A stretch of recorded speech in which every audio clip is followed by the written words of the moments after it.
It is time for some 3rd and 1. 3rd and 1 live on your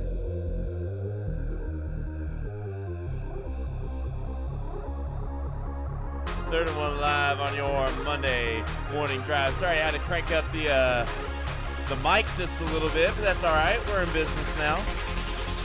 And man, it was a wild weekend in sports, especially for OU and OSU fans. It was a really good game. As far as if you're just talking about, hey, what was the game itself like? Well, it was exciting. It was back and forth. You didn't know what the outcome of the game was going to be until literally about the last minute. And maybe even you could qualify that down to the last 45 seconds. Because that was about when Trey Sermon had ripped off a very, very long touchdown run to put the Sooners up 10. And really, I don't even think his intent – I don't think anyone on OU – was intending to score a touchdown there. I'm not saying they weren't willing to take it, but they had about a minute left in the game. They were just running out the clock. That's it. And then Sermon gets loose and touchdown, up 10 points, and the rest is it. So essentially, I mean they kind of some OSU fans today are going to say, well, really. OU only won by about 3 because, and then they want to give some kind of reason, right? They may want to use the excuse of, and I do say excuse, okay? Well, I shouldn't call it an excuse, actually. That's not fair. It's not fair. So OSU fans, before you say anything, I'm sorry, okay? People want to talk about, hey, well, that was a fumble. In the end zone, or sorry, not in the end zone, but just in front of the end zone. Whenever OU had the ball and they were trying to get out of their own backfield, if you will, and Abdul Adams fumbled the ball. Okay, we can go there, but overall, can we just say though that these two teams are so close in what they are and what they can do as far as overall team ability. Now, here's kind of the difficulty in all of it, right? You have the OU team who is really talented on the offensive line, although they showed some stuff that was not good in that game. They allowed way too much pressure.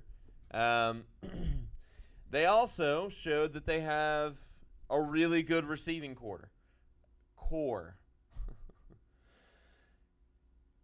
And then they also showed that Baker Mayfield is just an incredible college football player. He just is. So for all the people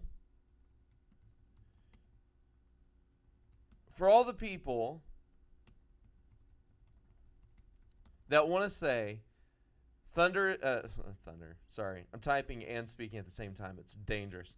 But for all the people who are saying Baker is not this, he's not that, you may be right about whatever you're saying. Maybe you're not. But at the very least, you have to say he's a gamer. Now, does he always make the right decisions at the end of a game or in the high, intense moments of a game? No, he doesn't. He doesn't. I'm not going to deny that. But does he more often than not make the right decisions, or at least good decisions, or give you a better chance to win? Yeah, he does.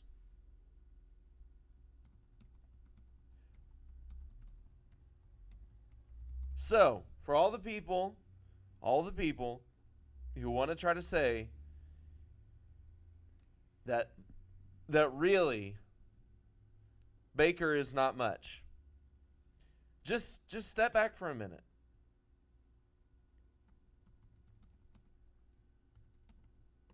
Just step back for a minute. Because here's excuse me. Here's the bottom line.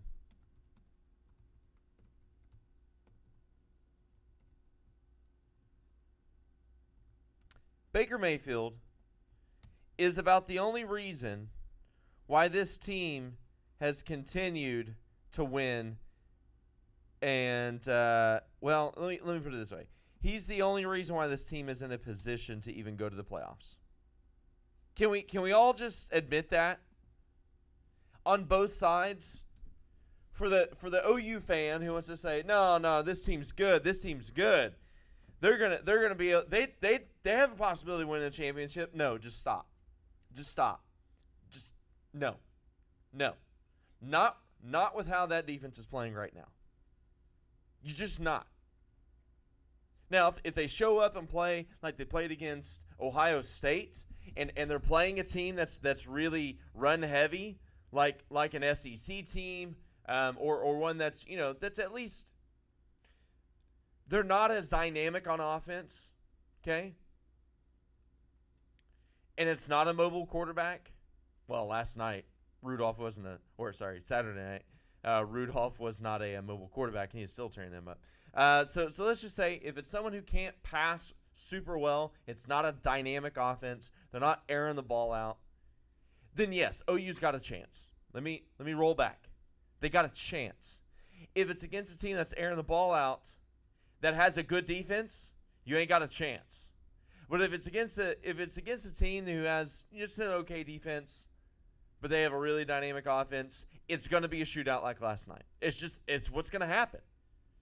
So for everyone who thinks that it's going to go a different way, how many times do you have to see this team perform over and over and over? And how many times do you have to see this defense perform over and over and over until you realize, you know what, we're just not that good. We're not that good. We're not that good on defense. On offense, you're incredible. On defense, you're not that good. Now Baker helps you erase a lot of mistakes, and he helps make your defense. It helps your defense get forgiven, just because of his ability to move and make plays and do things that a lot of other quarterbacks cannot do. And we're going to get on the Heisman talk in a minute. We're going to get on it in the next segment. We're going to get on that. We're going to talk some Heisman stuff. But all I'm saying is this Sooners team might get lucky one time in the playoffs. Might. If they make it there. They still have to get past TCU, which is not going to be an easy game. For all of you who think that, it's just TCU. No. And for everyone who thinks that West Virginia is going to be a cupcake, it's not. Now, do they have the opportunity or the chance to blow those teams out? Maybe. But nothing from this defense overall, except just the occasional, every once in a while, really good game, like Texas Tech and Ohio State.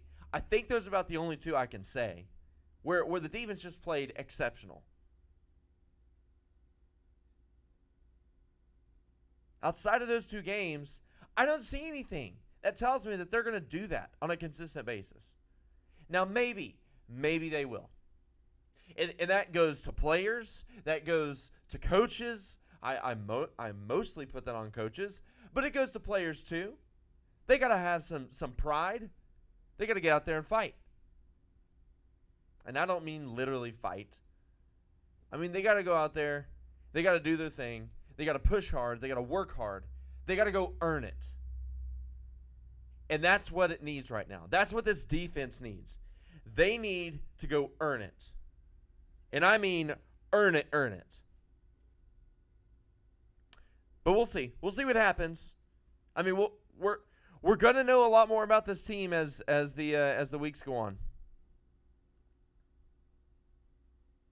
But I already feel like we've seen enough to know. We've seen enough to know. What else do you want? What else do you want? I just don't know. I mean, you may say, well, I want a better defense. Well, okay, but after, what is it now, 10 games? 9 games? You think it's going to be any different? I mean, I don't know about you, but if you do the same thing over and over and over again and expect a different result, they call it insanity. All I'm saying is, don't try to get your hopes too far up right now, because there are legitimate problems with this team. But there are also legitimate great things with this team too. It's on both sides. It's on both sides. Okay? So for all you people who want to say, "Oh no, they're going to be fine. They're going to be great." Chill it. For all the people who want to hate, chill it, because this team is somewhere in the middle. They do have a chance to win a playoff game. Anyone does. Anyone has a chance to win a playoff game. But if we're talking about, are they going to be consistent enough to win 2 playoff games in a row against the best teams in the nation? I don't know. I just don't think that it's possible. Not with how the defense consistently is playing down. On the OSU side of the ball, these teams are really, really close. And we were talking about this.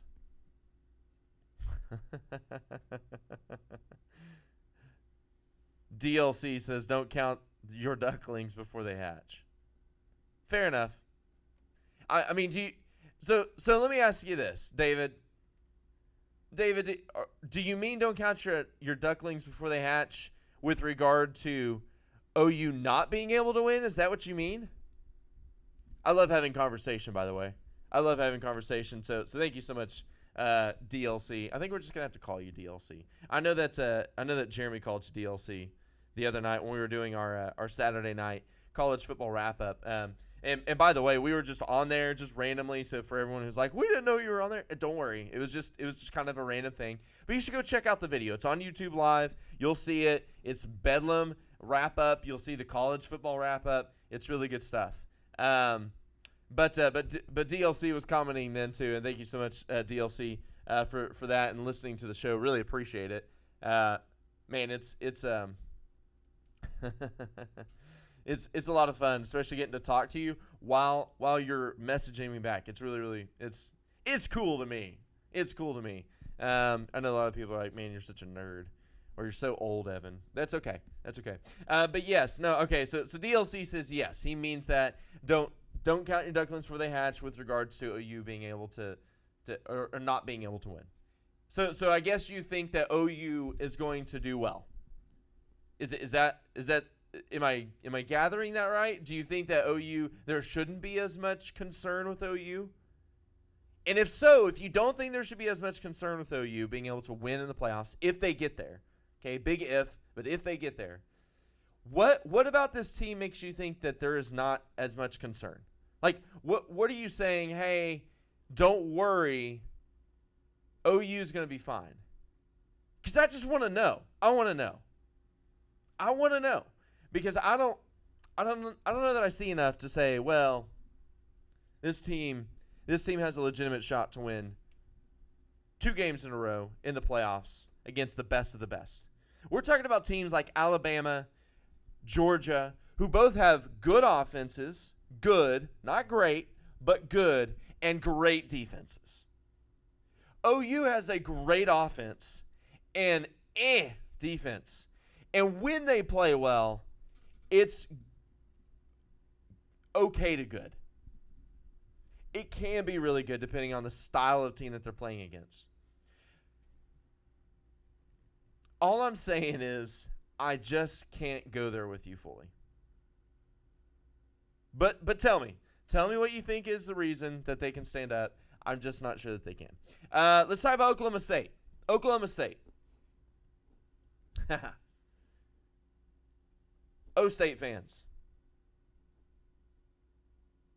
I know there were some calls you didn't agree with.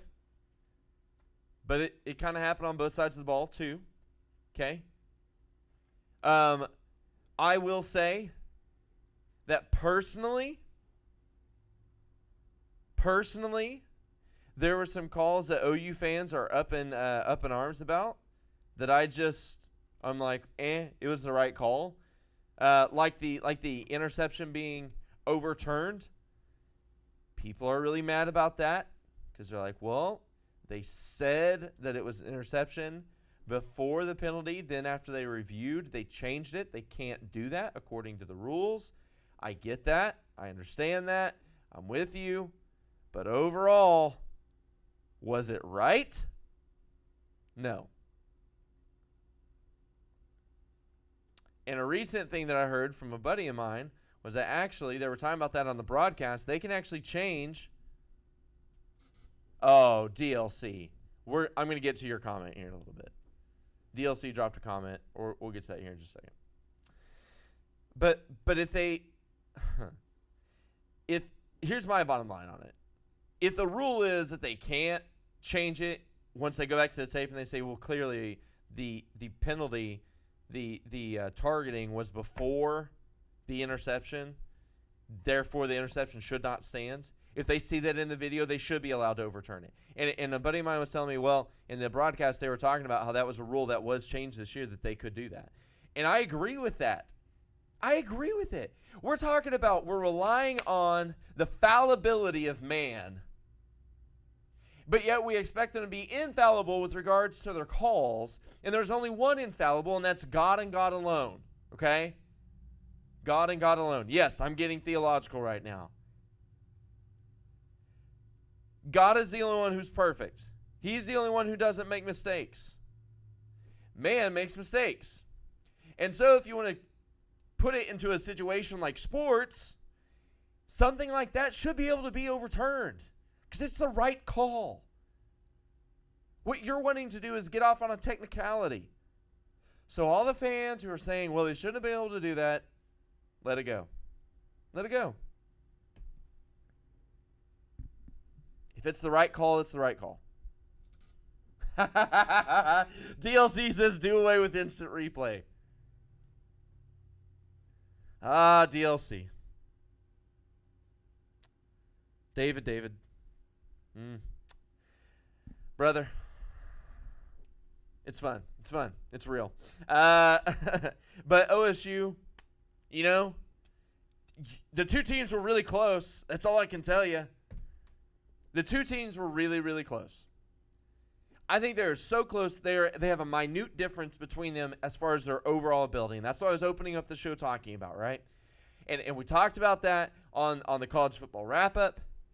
I just don't think there's that much difference between them as a whole, okay? Now, if you want to talk about, well, this part of this team is better than that part of that team. So people were trying to say the receivers are better than OU's receivers. The line on OU was better than as far as the offensive linemen were better than OSU's. Let me just tell you this though, OSU's receivers played really well. They were great, but OU's receivers played really great too.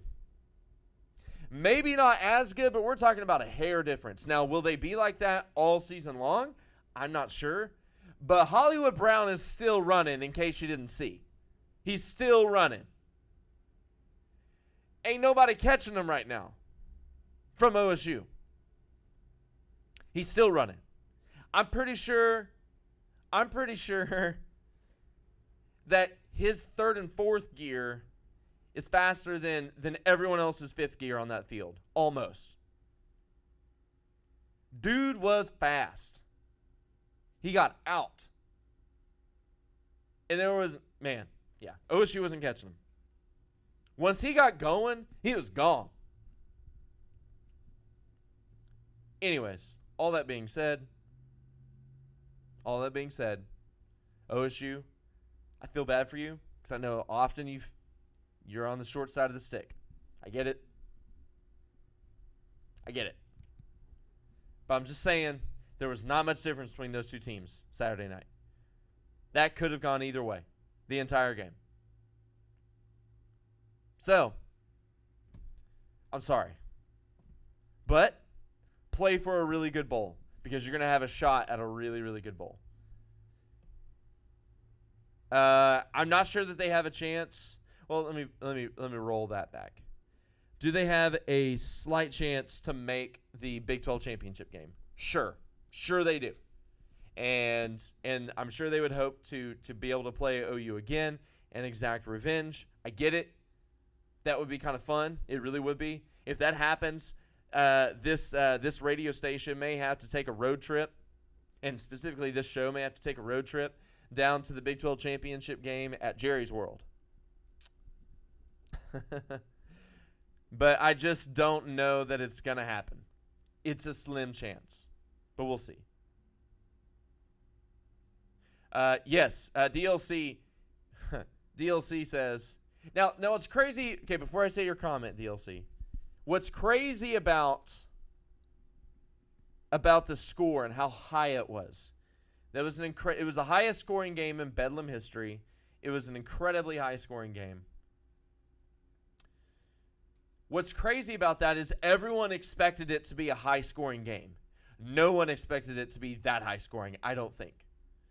I mean, that was incredible. The amount of yards and points put up on the board, that was incredible. I mean, defense has got to be trying to allow that many points. That's mean. There were some good defensive plays, a few. In fact, most of the really good defensive plays were on OSU's side. Their defensive line showed better than OU's defensive line, which I did not think I would be saying. Now, did OU's defensive line do pretty well? Yeah, sure. Sure they did. OSU's offensive line played better than what I thought they would, and you could maybe make an argument, that they actually played better than what OU's offensive line did, which is embarrassing for OU's offensive line. OU allowed so many guys through over and over and over. They couldn't get pushes at different points in the game for the running game. OU's offensive line just did not have a good game. They just didn't. And maybe that's going to be a combination of OU playing bad and OSU playing really well as far as in those particular positions on the O-line versus the D-line, things like that. But they just did not play well. Maybe it was just that OSU's defensive line was just that good. I'm not saying that they're not good. I'm not saying they're not going to be a really good defensive front going forward and in the future. All I'm saying is OU's offensive line is supposed to be one of the best in the country. Some people claim them as the best in the country. And they did not play like it. Okay. Here's what I'm going to do. We're going to roll to a break real quick. We will be right back after a quick message from our sponsors. And then when we get back, we're going to talk some Heisman talk. We're going to talk about the ramifications for Mason Rudolph, the ramifications for Baker Mayfield, and how ridiculous it should be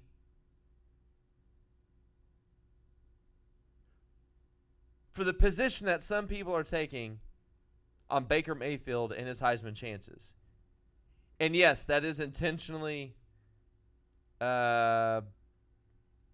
indirect. You'll have to come back to hear. You'll have to come back after these messages to hear what side of the argument I'm on, whether Baker should deserve the Heisman or whether he should not. We'll be right back after these short messages from our sponsors. City Life Community Church is the proud home of Crossover Radio. We are located at 6634 Northwest 36th Street, right here in the heart of Bethany. You can join us for worship at 11 a.m. each Sunday, and if you can't make it, you can hear us right here on Crossover Radio. You can also join us for worship and prayer each Wednesday at 6:30 p.m. City Life exists to glorify God by making disciples and doing good in Jesus' name. We are here for Bethany and for the Northwest Oklahoma City communities. We're excited about the opportunity to serve you and your family. Would your business, organization, or ministry like to connect with our listeners? Crossover Radio is seeking amazing like-minded partnerships to impact our community. Crossover Radio has cheap and affordable sponsorship packages available now. Call us at 405-494-0234 so we can help connect you with thousands of listeners every week right here on Crossover Radio. Again, that number is 405-494-0234. Call us today.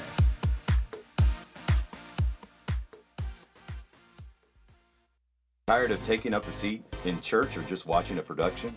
Join us Sunday at West Metro Community Church in Yukon, a place where your life matters and you are more than a number. We are located at 601 West Main Street in Yukon, and our worship service is at 10:45 on Sunday. For additional information on our student ministry, men's, women's, and mixed small group Bible studies throughout the week, find our information at www.westmetro.org. Come be a part of a church where all are welcome. Crossover Radio, radio with a purpose.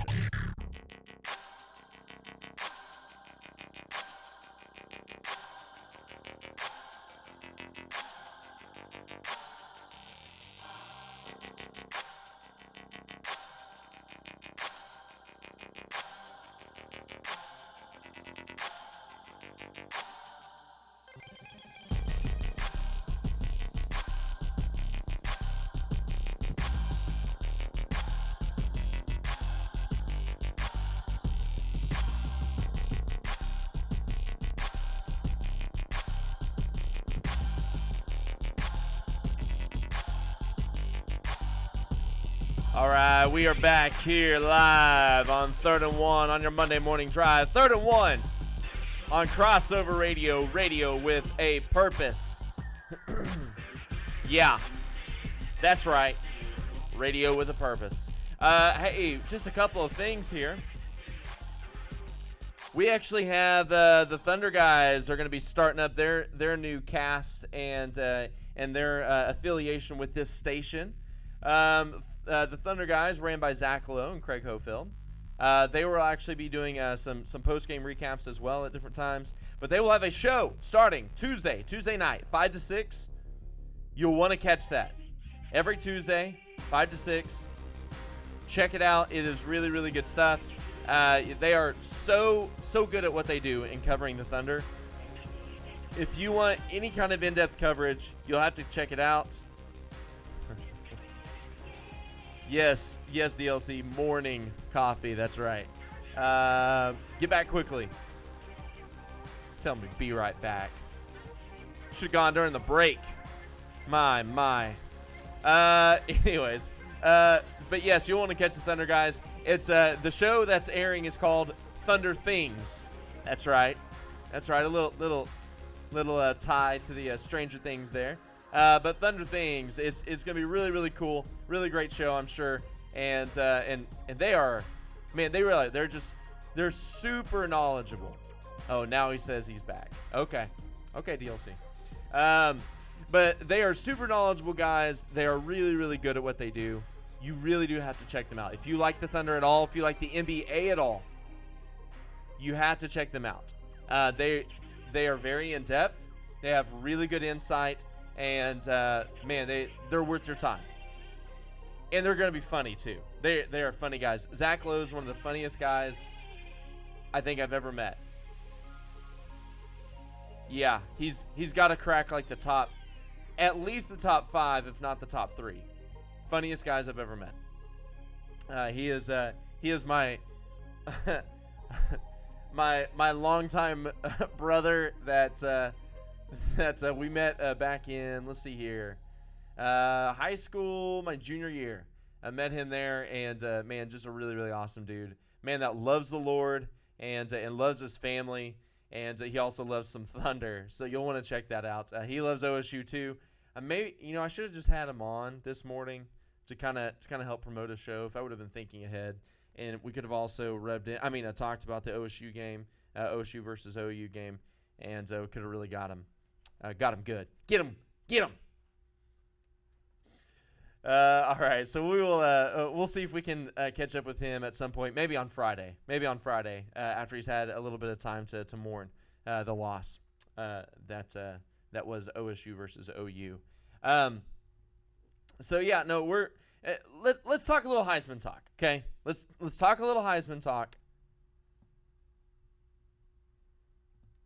There are people on both sides of the argument, right? People who say no, Baker doesn't deserve to be a Heisman, And then there are people who are like, oh, he's obviously the clear-cut Heisman. Well, let's talk about this. Because this is pretty amazing to me. I don't know how ESPN, after last week's games, okay, last week, I don't know how, this is incredible. I don't know how they still had Saquon Barkley, number one, in their Heisman candidacy. Baker Mayfield did rise to number 2, Bryce Love to number 3, J.T. Barrett to number 4, Josh Adams to number 5. But I would think tomorrow, when they do their voting again, oh no, it should be today. I would think today when they do their voting again, that those two have to be really close, right? Can we just talk about the numbers, please? Can we talk about the numbers alone? Much less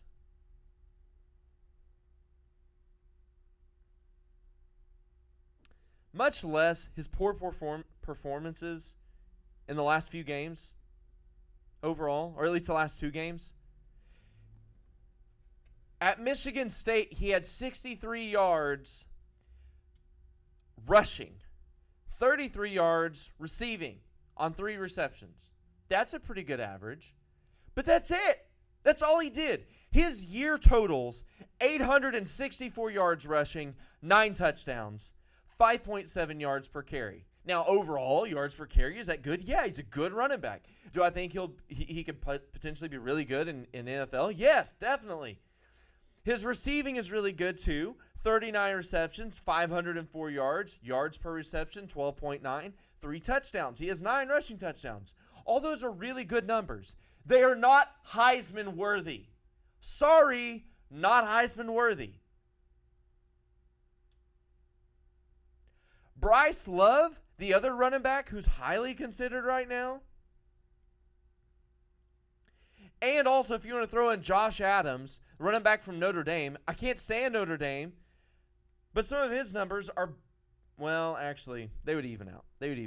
Bryce Love, though, 1,456 rushing yards, 12 touchdowns, 9.6 yards per carry, and then he has 4 receptions for 19 yards. Not great on the receptions, I get it, but as far as a running back, dude is tearing it up.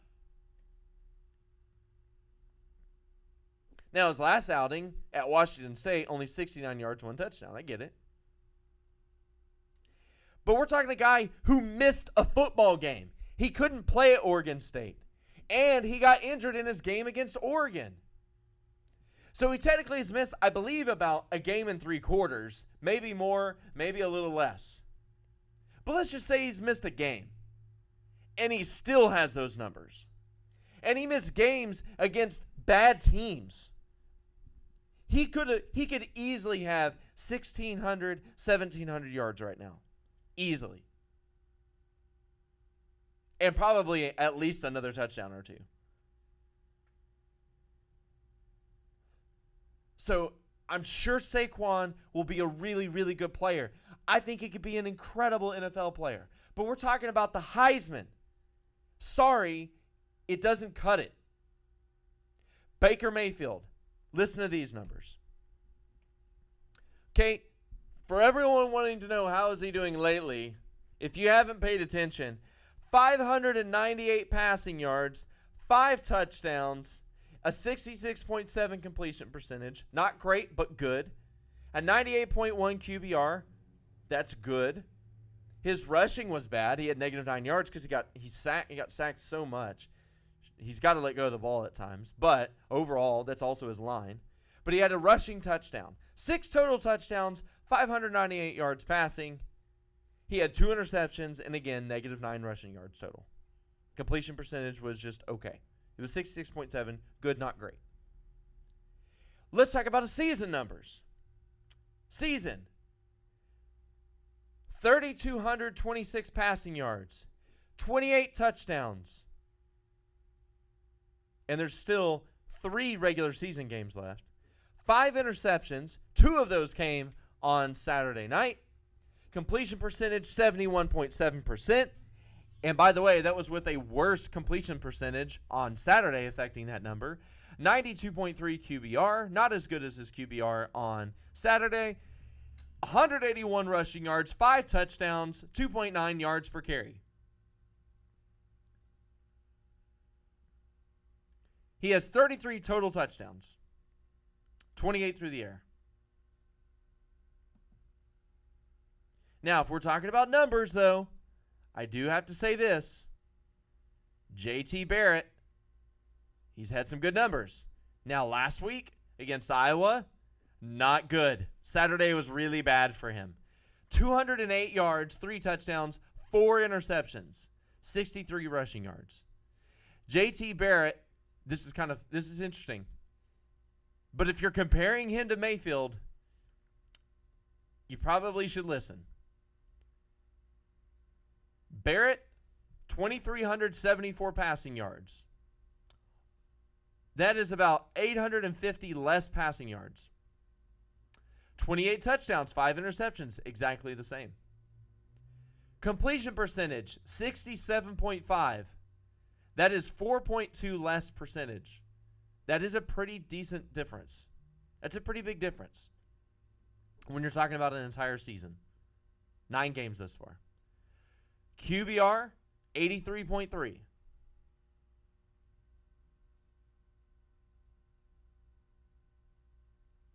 So his QBR is 9 points less, exactly. Rushing, 517 yards, much better than Baker Mayfield. 5 touchdowns, much better than Baker Mayfield. Yards per carry, 5.1. Or sorry. 5 touchdowns is the same as Baker Mayfield, sorry. But yards per carry are 5.1, which are much better than Baker Mayfield. So for everyone still wanting to compare these two, though, J.T. Barrett will not beat out Mayfield on that. He just won't. They've had 2 losses now. One against Iowa, which is not a bad team. And same thing for OU. They have a loss against Iowa State. But the bad thing for J.T. Barrett, one of the bad things, Baker has better highlights. He has had better moments where he's doing things in clutch moments. And also, he beat him straight up.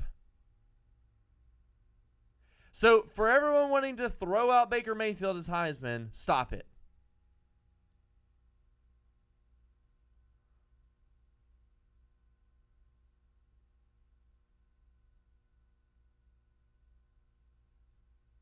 So,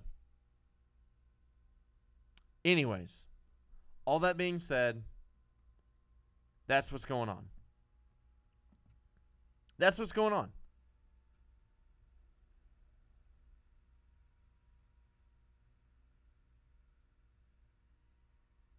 All right.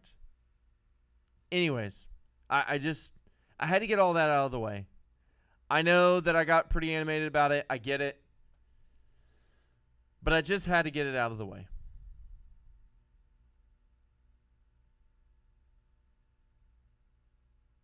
Anyways, that's the Heisman talk. I mean, who else do you think should deserve it right now? At this point in the season, who else deserves it more?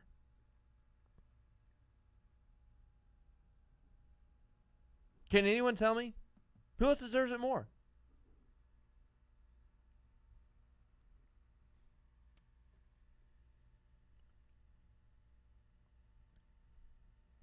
I don't know. I don't know if there is anyone who deserves it more than Baker Mayfield at this point in time. But we'll see what happens. All right. So let's actually roll on to some other things. Other NCAA games that happened. We'll do a wrap up, and then tomorrow, Jonathan Taylor from Wisconsin.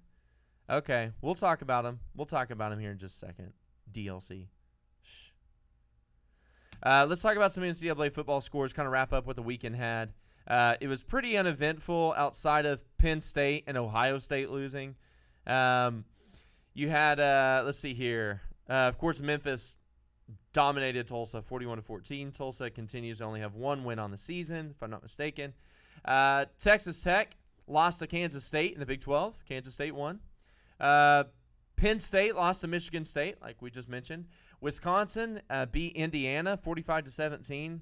Ho-hum. I'm waiting for Wisconsin to really play some really good teams, and we'll see a little bit more about them more consistently. You know, if they play a lot more good teams, it's going to be really obvious who they are. I'm not saying they can't be. I'm just saying it'll be more obvious. Let's see here. Missouri killed Florida 45-16 in their interim head coach's debut for the Gators. Auburn beat up on Texas A&M 42-27. Florida State beat Syracuse 27-24 in a game where, I guess, who cares? Why did I even read that? South Florida beat Connecticut 37-20. Ohio State lost to Iowa 55-24. Iowa State lost to West Virginia 20-16 in a game in which the Mountaineers really did a lot of their work early in the game and just held on to win that game because Iowa State was starting to rumble back and it just couldn't finish the comeback. West Virginia was up 20-3 at the half, and then in the third and fourth quarter, Iowa State scored 13 unanswered points, and the game wound up ending at 20-16 in favor of the Mountaineers. But man, that was definitely a close game, an interesting game, and I kind of feel bad for the Iowa State Cyclones, as I really was hoping that they would be able to make it to the Big 12 championship game. Now they have a huge uphill battle, although they own a tiebreaker against almost all the top teams vying for the Big 12 championship. So we'll see. It's definitely possible. Let's see here. Oklahoma, of course, overcame Oklahoma State 65-52 in a game that we've been talking about all morning. Clemson overcame North Carolina 38-31. Washington State beat Stanford 24-21. I believe I took the Cougars in that one. Notre Dame beat Wake Forest 48-37. And the UCF Knights, I believe it is. Yeah, UCF Knights beat SMU 31-24. And anything else notable? TCU beat Texas 24-7. Miami Hurricanes 28-10 over the number 13 Virginia Tech Hokies. And then you got Alabama overcoming LSU 24-10 in a game that was really not close. Washington continues to remain at one loss, 38-3 over Oregon. And Arizona, I picked Arizona to beat USC. That was obviously wrong. USC beat them 49-35 at home. So that's kind of your NCAA college football scores wrap up. Really, really good stuff, though, from the weekend as far as some of the upsets with Penn State going down, which was more understandable than Ohio State losing to Iowa. And Ohio State lost in a bad way. I mean, in a bad way. Real quick, we'll address this before we go to a break. I'm getting a little bit of a let's see, how can we word this? I'm getting a little message here from DLC. It says Jonathan Taylor from Wisconsin. Let's go look at Jonathan Taylor's numbers.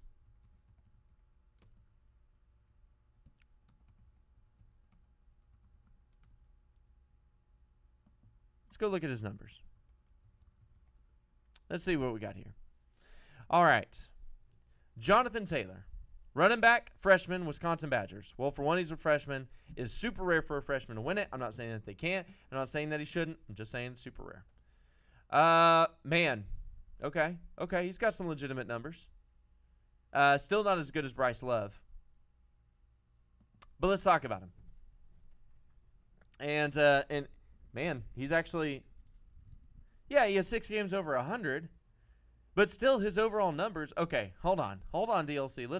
Let's pull up Bryce Love then.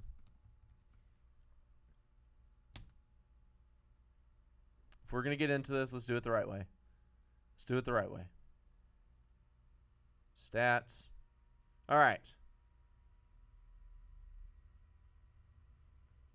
Man, I want the same view as I see this one. Where is this one? Player profile. Got it. Haha.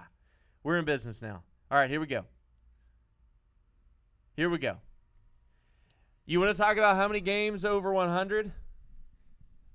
Bryce Love has only had one game where he didn't go over 100, where he actually played. He didn't play against Oregon State because he was hurt. He still has more yards than Jonathan Taylor. Okay, let's just talk about this. Jonathan Taylor, 190 attempts, 1,368 yards, 7.2 average, 12 touchdowns. Good, really, really good numbers. And he has a chance next year to really take college football by storm. But Bryce Love, 151 attempts, so that's 39 less attempts, 1,456 yards, that's more yards, 9.6 yard average, definitely higher by 2.4 yards per carry, and 12 touchdowns. You talked about Jonathan Taylor's how many games over 100? He has 6. 1, 2, 3, 4, 5, and 6. I just want to make sure we're giving him all credit where he deserves it. Bryce Love, 1, 2, 3, 4, 5, 6, 7. He had 7 straight games over 100. One game with 301 yards. He had another game with 263 yards. And against Washington State is the only game that he's played this year where he did not get over 100 yards.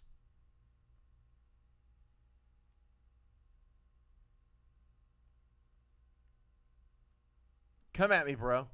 Come at me. Come at me, bro. I'm just giving you a hard time, DLC. No, he's a legitimate. He's worth talking about. He's definitely a lot more legitimate than Notre Dame's running back. So I will give you that. Oh yeah, it's not bad for a freshman.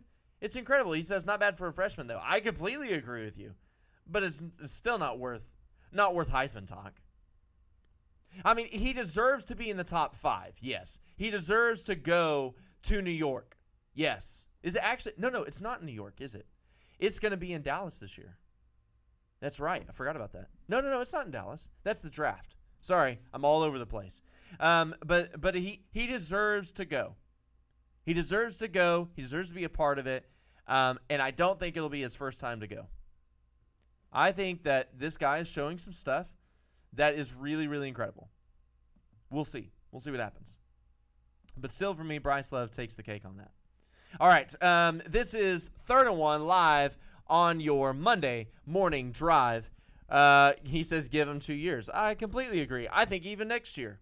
Just give him until next year. Once some of these other names are out of college football, his name will rise just by default. And he will be, if he continues doing what he's doing now and he just gets better, he's going to be incredible next year. All right, so again, this is 3rd and 1 live on your Monday morning drive. We will be right back after these short messages from our sponsors, and then we will talk some Thunder recap from last night's game. Melo gets ejected.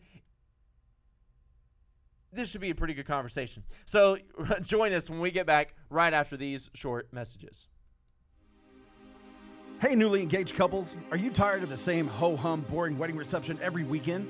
Don't you want yours to be the party everyone's talking about 3 months later? Then give us a call today at BTP Productions. We offer online planning forms, the best OKC DJs, lighting and sound packages, ceremony packages, and anytime consultations. We put you in total control of your party so you get your reception your way. Call us today at 405-609-9980. That's 405-609-9980. Or find us on Facebook. That's BTP Productions. The right music, the right DJ equals BTP Productions. Call today. Crossover Radio is the best station I have ever listened to, even over other Christian stations. They are such a blessing. God uses this radio station that God started through the DJs and everyone on there to bless us and to show us Him. Do you love coffee? Does your church, office, or business need coffee? What about getting amazing quality coffee at home from a business that serves our community and the world? Grounds for Compassion can meet your needs. The amazing staff at Grounds for Compassion would love to connect with you. There are 14 varieties, so you can't go wrong. Check out Grounds for Compassion on Facebook, Instagram, or at g4c.coffee, where you can place your order. Grounds for Compassion, coffee with conviction.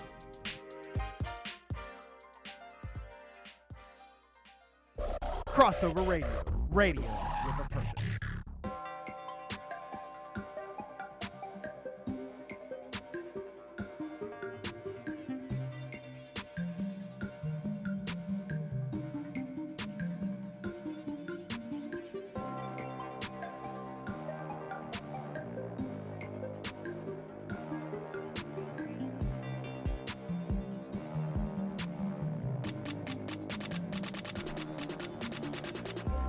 All right, we are back here on 3rd and 1 Live on your Monday morning drive. Thank you so much for joining us this morning. Really appreciate everyone who is listening and watching. If you are watching right now, would you mind just hitting this share button? There's a share button on the YouTube Live video feed.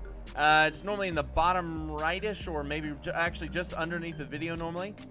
You can share it. Actually, should have a link directly to share on Facebook, Twitter, or your choice of social networking that they have available there. You can even share it on Pinterest, and personally I would love that. That'd be awesome. Share it on Pinterest. That'd be really, really cool. But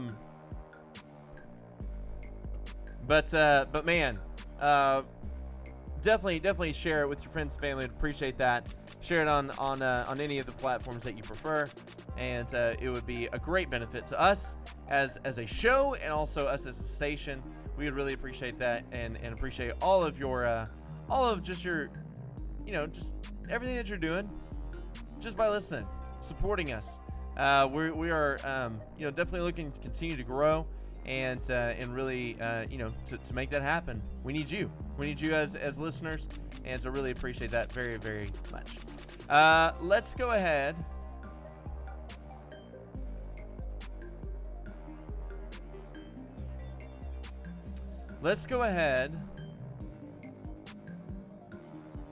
Sorry, just going through some things here. Here we go.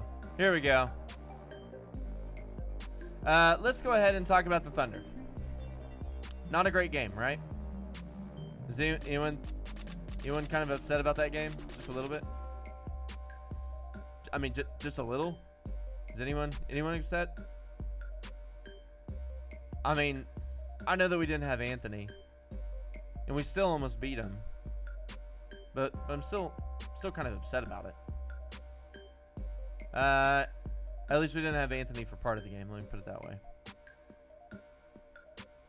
Let's look at this. So last night the Thunder lose 103-99 against the Portland Trail Blazers. I will say they gave it their best effort at the very end. They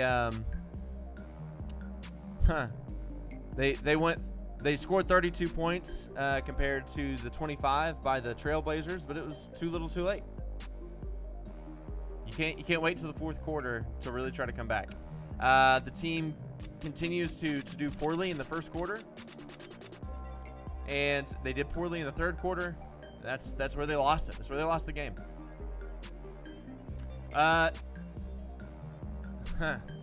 Carmelo Anthony still had 23 minutes, but I mean, he had 15 points. Not bad. Woo! Westbrook was throwing him up, though. 10-25. Not a terrible average. Not good, but not terrible. Paul George, 10-21, almost 50%. It's okay. His 3 points were 4 of 9, 44.4%. That's good. Russell Westbrook was 3 of 10 from the three-point line. Not good. Not bad. Not terrible, but not good. Free throws. My. Free throws. Russell Westbrook, 2 of 7, 28.6%. Really? We only shot 15 free throws total? You know what this is telling me? This team is not going to the basket enough. But instead, we're shooting the three ball so much right now. 11 of 33. That's not a good percentage. And Robertson even tried to help with a 1-for-1 from 3. It's just bad. 15 free throw attempts. That's it. Gotta get to the basket. Gotta get to the basket. Let's look at some of the total numbers comparatively. 44 rebounds for the Portland Trail Blazers versus 32 for the Thunder. They dominated on the defensive rebounds, 37-26. They also beat us out on offensive rebounds, 7-6. Assists, they had 20 to our 17. We had 11 steals compared to their 6. They had 7 blocks compared to our 2. They had 21 turnovers compared to our 13. According to the defensive statistics, We should have won this game. But our offense was so bad. It was so bad. So bad. Comparatively, you know? Field goal percentage for the Trailblazers. You want to hear where they won the game, right? 4 different things offensively where you can see the Trailblazers won the game. 44.9% for the Thunder. Trailblazers, 50%. They shot less. They had a higher percentage, though. 3-pointers, 33.3% for the Thunder. They made 11 of 33. The Trailblazers only shot 20. They made 7, 35%. Higher percentage there. But the percentages really can be misleading. The Thunder had way more shot opportunities, probably because of the amount of steals that they were getting. And the amount of turnovers the Trailblazers were committing. But Thunder shot way too many three-pointers. But here's the number, most of all. So there are 2 numbers here that stick out to me. 1, rebounds. They out-rebounded us by 12. Second, free throws. Trailblazers, so remember, Oklahoma City Thunder, I said, got 15 free throw attempts. Not a lot. Not in today's NBA. Not a lot of free throws. And they also shot a poor percentage, 53.3. Westbrook was 2 of 7, which is like 26 some odd percent. I believe I read that earlier. Trailblazers shot 78.6% on 28 free throw attempts. They had 13 more free throw attempts. And for everyone to say, that's refs, maybe there's a little bit to be said for refs. But overall, that's the Thunder not getting to the basket. You've got to get to the basket. Stop jacking up 33 three-pointers. You are not the Golden State Warriors. Are you better than you were last year? Yes, you are. But you've got to stop jacking them up. You just have to. Trailblazers owned this game after pretty much, what is that about? 4 minutes left to go in the second quarter. We got tied, and then the Trailblazers went up from there and never came back to losing that game. Now, they got closer, but never actually got tied after that. Trailblazers owned it. Now here, if we don't want to be all gloom and doom, okay, the Thunder showed something positive, and they've shown this in previous games. In the fourth quarter, they show up, and they show up big, so you better have a lead. But the Thunder cannot keep doing that. Great teams don't do that. You might get beat in one quarter, but you come out and you own, you dominate. You at least tie. But you had 2 quarters where you lost by 8 in quarter 1, you lost by 7 in quarter 3. That's what it is.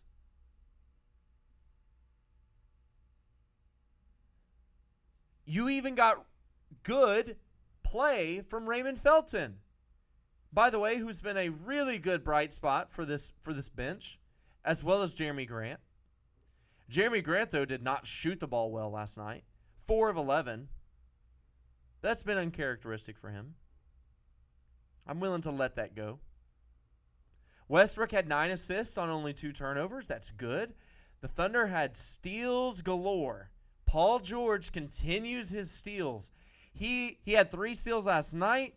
I believe he had maybe 3 steals the night before against Boston. They lost against Boston in the end. They lost against Portland.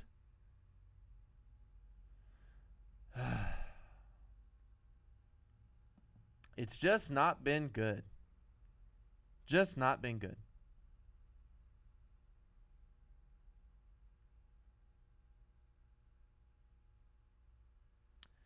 George is averaging 2 steals a game right now. I wonder if he can keep that up. I bet he can. He's really good. His free throw percentage is 90%.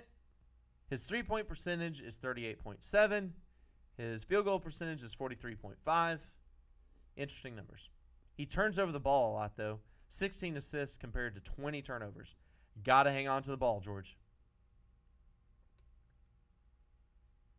Got to hang on to the ball. All right, that's all that I really want to talk about with the Thunder. They've been pretty depressing. Let's recap the NFL real quick. We're actually going to be getting out of here a little bit sooner than normal. We're going to recap the NFL, though, and what happened yesterday. I believe 2 different fights broke out.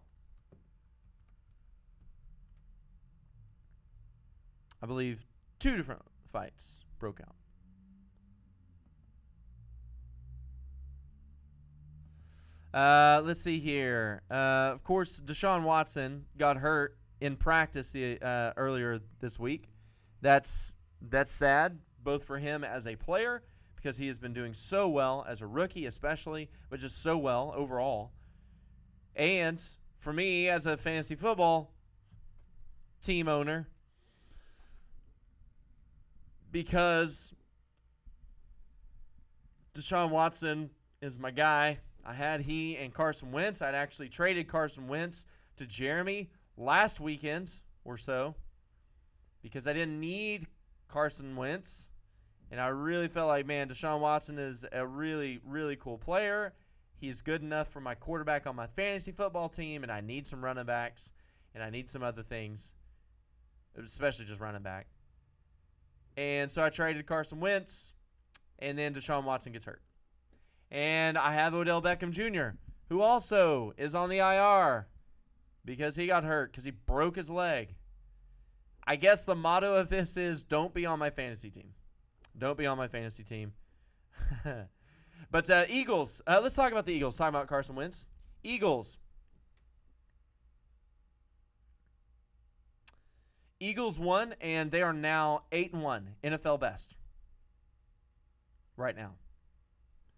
Brock Osweiler started for the Broncos because Simeon has been doing poorly, and Osweiler he did bad as well. Two interceptions. Cowboys won last night against the Chiefs. That is a good win. I like to give Dallas Cowboys fans a hard time and the Dallas Cowboys a hard time, but you know what? It's a good win. Now, Chiefs have been floundering as of late, but that's a good win. And they won pretty decisively, too, 28-17. Let's see here. Washington came back in the well, actually, they won it at the very end. A last-minute victory over the Seahawks. Raiders got back in the win column.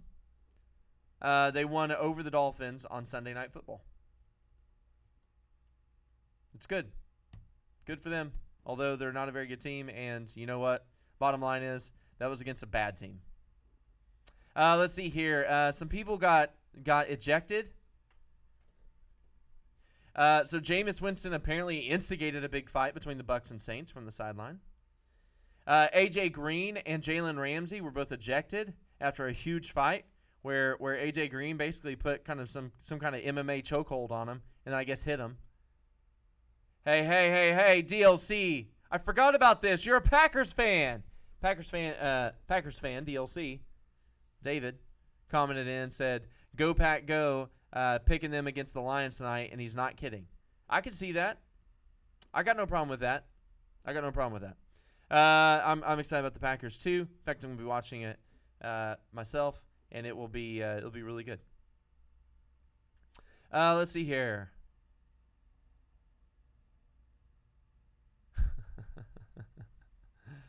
Cam Newton apparently compared the Panthers to that Titanic. That's interesting. Eli Manning became the 7th quarterback to eclipse 50,000 career passing yards. Reading some of these updates from SB Nation. Some of these news snippets. Some of these are direct quotes from their page. It's really good stuff. Let's see here. Ben McAdoo apparently had a really uninspiring halftime speech, what I read somewhere. I need to check it out.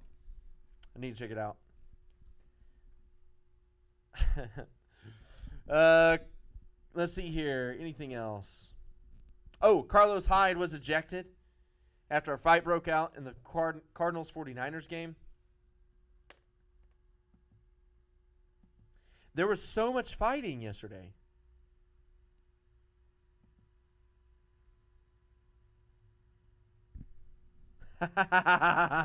Oh, this is great. I'm looking at the GIF. Oh, this is good. Oh, yeah, that was good. How was no one ejected on that play? Winston should have been ejected. Evans should have been ejected. Lattimore probably should have been ejected. That is crazy. If you haven't seen this video, wow. Between Winston. So Winston is on the sideline. Lattimore is a cornerback. I believe a cornerback. He might be a safety, but a cornerback. Yeah, cornerback Marshawn Lattimore for the New Orleans Saints.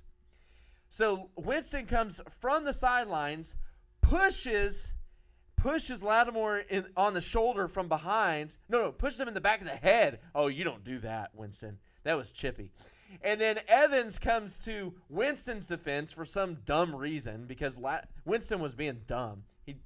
He did not deserve to be defended on that one. And then Evans comes and rams Lattimore from behind. This is Mike Evans, receiver for the Bucs. Rams Lattimore for the Saints from behind. He gets pushed to the ground. Other Saints get involved. Other Bucs get involved. I mean, it is nasty for at least a little bit. I think they got it calmed down pretty quick. DLC says he blames daylight savings time for all the fighting yesterday. That might be a good reason. Although they should have gotten extra sleep. They should be not as cranky, right? But apparently something was going on. Yesterday was just filled with a bunch of fights, and definitely players should have been ejected from that. Should have been. And I think Winston should have been thrown. Mike Evans should have been thrown, and possibly Lattimore. But the NFL needs to get a handle on this problem of all this fighting. They need to not allow it at all. They need to do kind of like what the NBA does. I mean, they really do not tolerate a lot, because otherwise your league is going to be considered a it'll be considered a bad league, one filled with fighting. I'm just going to word it that way. It's going to be considered a bad league. That's what happened in the NBA. Whenever the fight broke out at the Palace with Ron Artest, for all of you who don't know what I'm talking about, it's something that happened in NBA history. It actually set in motion a lot of things where they really cracked down on a lot of fighting. They really cracked down on they started cracking down also on their image and their appearance, and that's when players started having to wear suits when they were on the sideline. They had to dress up when they were in post-game press conferences, things like that. They at least had to dress up on the sideline. They could not just wear shorts and a t-shirt kind of deal. But man, NFL needs to get a handle on that quick. DLC says daylight savings time knocks off the rhythm. Maybe. All right. This has been a wrap. This has been a wrap on 3rd and 1. We are going to go ahead and roll out of here, and I hope all of you have a wonderful day, a wonderful week. We will join you back on Friday morning, and I say we. I think Dustin might be able to be here. Dustin actually had to be away this morning. He had some things work-wise that he had to be a part of and be at. But man, definitely miss him. And as a last note, in all seriousness, and just kind of, I know it's going to kind of sober the mood, but it should. All of our hearts and prayers go out for those who have been affected by this shooting in Texas at a church, nonetheless. Man, it is a really sad and heartbreaking thing. Right now, 26 is the last number that I see here, as far as that have died, according to this or from the shooting that occurred at this church near San Antonio, and really just hope that the families are able to recover quickly and be able to be comforted, and pray for your man. I pray for all the families who have lost someone, but for those who are hurt, our prayers are for you that to recover quickly. For all those who have lost a loved one, our prayers are for you to be comforted in this time of great loss and in this terrible, terrible tragedy. And I just really hope that if there's anyone listening who was affected, or if there's anyone who knows someone who was affected, reach out to the station. Let us know what we can do. If nothing else, let us know their names, at least first names, so we can pray for them personally.